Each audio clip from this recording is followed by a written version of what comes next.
Lift for bikes is how I ride when I'm out on them streets. Lift for bikes, got the freshest ride with the plush seats. I can ride down the street with my baby. Hi everyone, welcome to another Lithium Battery video. Today we're going to be reviewing the X-treme Ebike, the Rocky Road model. It's a fat tire, fat electric bike at 750 watts, so stay tuned. Bikes is the way I roll. It's the way I roll.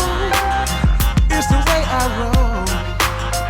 Yeah, for bikes is the way I roll.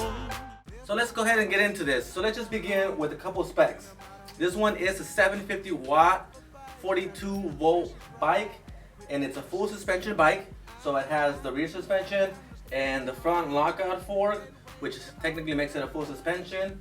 And it has the Atlus components on there. It's a 9x1 system. And we begin with the build, which is really important to us. So when you get it out of the box, if it's a bad build or if it's kind of complicated, you know, that's definitely something to consider. But this one was a breeze.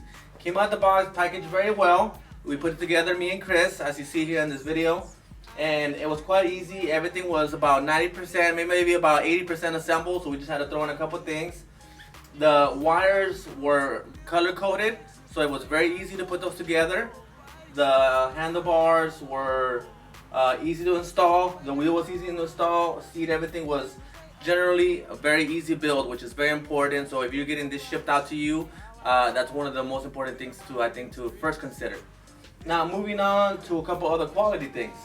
The brake system uses a Textro mechanical disc brakes, and overall I like them. I think they are a good match for this quality bike.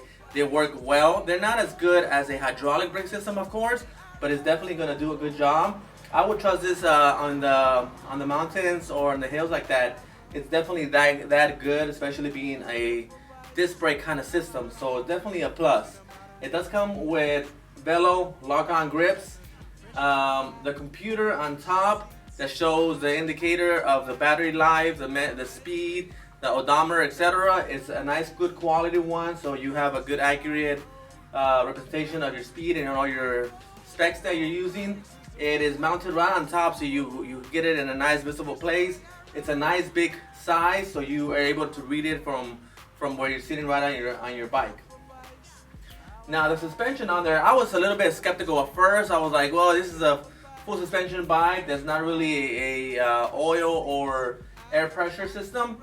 And I was a little bit skeptical. I think that I was going to be closer to a Walmart quality, which is kind of what I was kind of expecting of this whole bike. But I was very pleasantly surprised that it is actually a pretty good quality. I wouldn't say it's as good as, you know, a full suspension one with the air and oil mix system, but it's definitely going to do a pretty good job. And it has a nice, easily adjustable system here where you can make it a little bit looser or tighter, which is going to be nice for when you want it to bounce more, or when you want it to suspend more, or want it to be a little bit more stiff.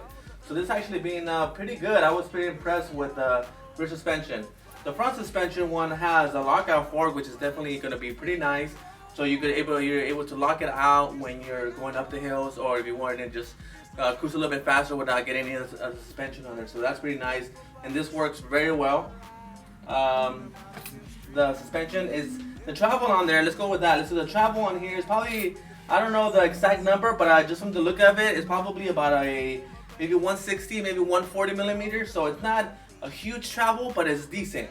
And then just because you already have the fat tires added to the suspension, so that's going to give you again a better ride. So you don't need the full 180 or plus millimeters on this kind of bike to get a nice comfortable ride. I think with the space that you have here now, you should be fine, again, because you have the fat tires adding more of the suspension. So there's that, and that's my opinion on that.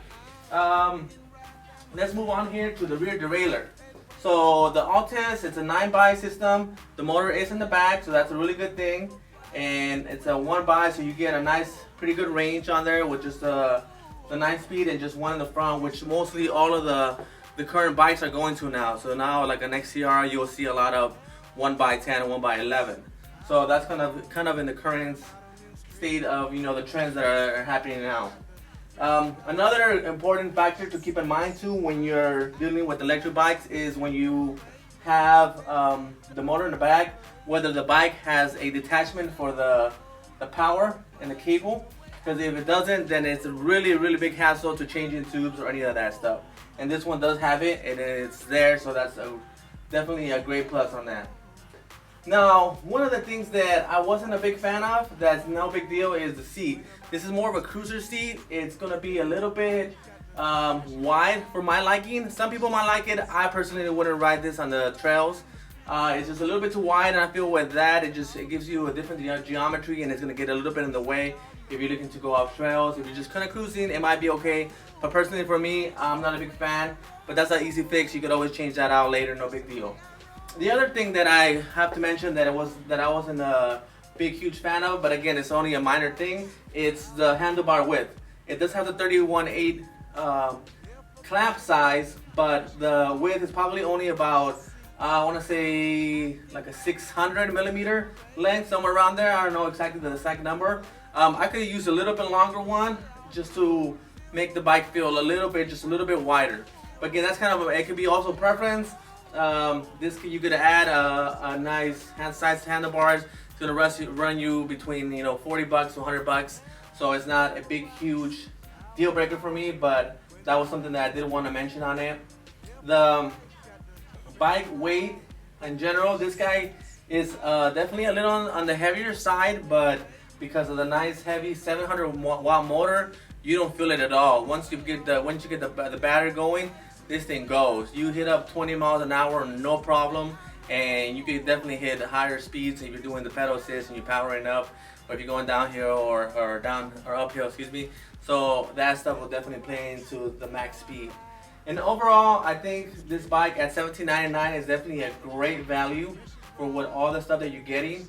There's definitely bikes that you could get for a lot cheaper than this, and some bikes that you could get for a lot more. But I think at $17.99, this is priced very accordingly. You definitely are gonna get your dollars worth out of this bike, and I would definitely recommend it. This is something that if I was looking into getting, I would consider this one here. So today's, please, if you have any questions or comments, please leave them below on the section below, and always remember to like and subscribe, and we'll see you on the next one. Thank you so much. It's the way I roll. It's the way I roll. Yeah, for bikes, it's the way